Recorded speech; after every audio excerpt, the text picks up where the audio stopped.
ભલે અમે 500 ને 1000 રૂપિયા માગીને ચૂંટણી લડતા હોઈએ, પણ અમારી પાર્ટીના આગેવાનો હોય, મતદાર હોય, શિષ્ટ નેતૃત્વ હોય, ઉપર મૂકેલો ભરોસો હોય, એ ભરોસાનો વેપાર અમે કદી જિંદગી કર્યો અને કદી કરતા નથી. અમે વેચાઉ માલ નથી.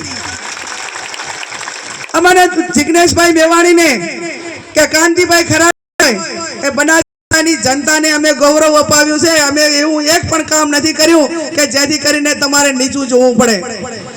અને લોકશાહી એક મતદાર જ્યારે મતદાન કરતો હોય ત્યારે એના ઉપર ભરોસો મૂકીને મતદાન કરે છે. મને જિગ્નેશભાઈ મેવાણી મને યાદ આવે છે 2017 ની ચૂંટણી.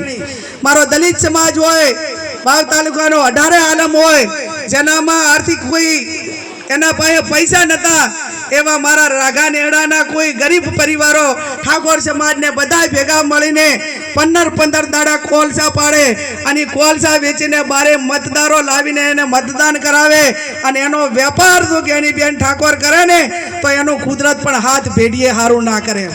ત્યારે અમે અમારું જેટલું જે કામ થાય એ કામમાં કટિબદ્ધ છીએ અને 1% પણ ક્યાંય તમારા ભરોસાને ડગવા નહીં દઈએ.